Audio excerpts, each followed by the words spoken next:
Hello, good afternoon. Welcome to Communities Live here on Sheffield Live 93.2 FM. Chris Zanelli here, and we have Dragon's Den member Sara Davies, MBE. Good afternoon. Well, good afternoon. Thank you so much for having me on, Chris. Thank you for joining me. How are you? Oh, absolutely tremendous. And I've got to say a huge congratulations on your new role at Avon UK as a Chief Inspiration Officer. Congratulations. Thank you very much. It's quite the title, isn't it? You know what they say though, Chris? If you want a job doing, give it to a busy woman. And between my I still run my own business. I'm still full-time in the business, Crafters Companion, and then I've got my dragoning side hustle going on. I'm sixth season of Dragon's Den. We're in the middle of filming at the moment, so that's 6 years of entrepreneurs I've got as well that I mentor and develop and look after. And then I've got my TV career. I've got two young boys at home, so I'm juggling a lot. But I've been working with Avon since the start of the year, and I just love it. I love that their business is all about empowering women to start their own business, whether it's just a side hustle or whether it's something more serious. And it's helping them women to be the best version of themselves and to build a business that works for them around their own home life and family commitments or whatever, but to be able to go on and achieve their real potential. And it's been such a privilege working with them. Honestly, I've absolutely loved it. So when they said they wanted to make it a bit more formal and give us a big fancy job title, I was absolutely thrilled. I mean, I'm also reading this report as well because Avon research reveals that nearly a third of British women face barriers when starting their own business, including knowing how to access finance, knowing where to start, as well as lack of confidence. I mean, what advice would you give? Do you know, it's sad to think that even today, 2024, we're still seeing this kind of gender inequality. But a lot of it was when we found speaking to women, it's their perceptions. A third of the women that we spoke to perceived that running your own business, starting your own business is more for men. We need to change that. We just Sure. need more women role models. We need more people shouting about what we're doing. If you think there are tens of thousands of women across the UK just running their own Avon businesses, and for some of them, that might be a tiny business. They might only be doing a couple of hours a week, making a few £100s a month. For other people, they're earning six-figure salaries doing this. But either way, we need to shout about it to show more women out there. Do you know what? You could be doing this too. You could be running your own small business, building up your own Avon business. How incredible would this be? I mean, it's absolutely shocking. I do agree with you because we definitely need to get more people, more women aware of making their own business if they wanted to follow that. I mean, but what advice would you give to make other than Avon? I mean, you created your own business called Crafters Companion. So tell us a little bit about Crafters Companion.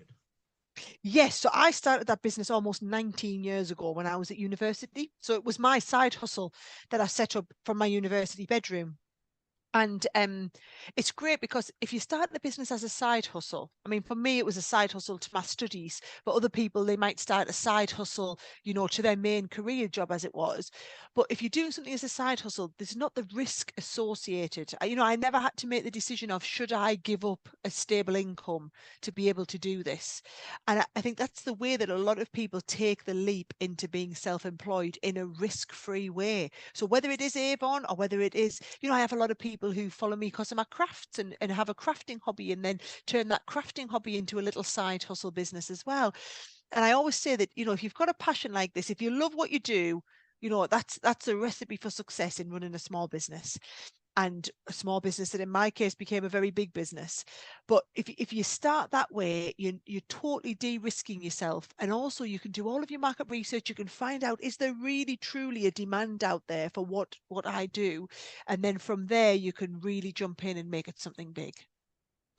I mean, what? And also, I've got to ask this for Sarah. I mean, as a nation, what can we do more to help more women, get into running their own business?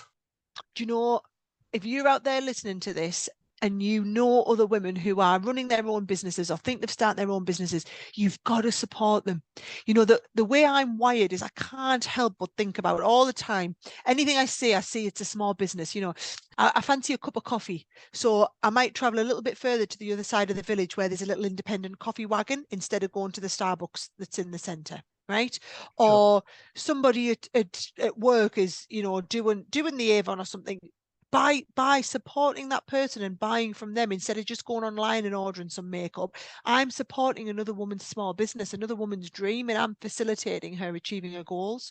So whether it is shopping with small businesses or whether it's shouting about the small businesses, you know, if you buy, I don't know, you know somebody, it's a small business, you've bought from them. Tell everybody on social media, oh, you know, the other day I went to this new shop or I ordered from this new place online. Support the small businesses by talking about them, talking to your audience, your friends about them, recommending them. That is what makes a big difference. You know, have it front of your mind at all times. How can I help those small businesses? And whether they're women-led small businesses or any other small businesses, that's the mindset that people need to have.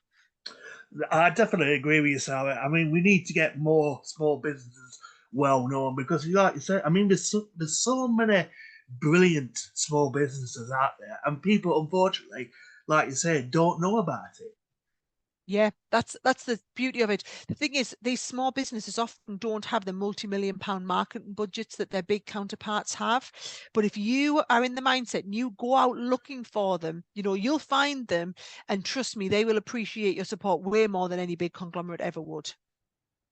And I want to talk a little bit about Dragon's Den, if that's okay, Sarah. Hit me. I mean, I've got to ask. I mean, how did you get the role then? Did they come to you, or Well, did you it's have a to funny apply story, for it? Chris. So here you go. Turns out, if you want to get to be a dragon on Dragon's Den, all you need to do is ring up the BBC and ask if you can be a dragon on Dragon's Den. Right. So it wasn't quite that straightforward, but friend of mine was round one day and we were talking about Dragon's Den, and he said to me, you know, you'd make a brilliant dragon. And he said that because I've done 20 years on shopping TV. So I know TV inside out, back to front, how to present on TV. And if you've had a grounding in shopping telly, trust me, you can turn your hand to any sort of TV.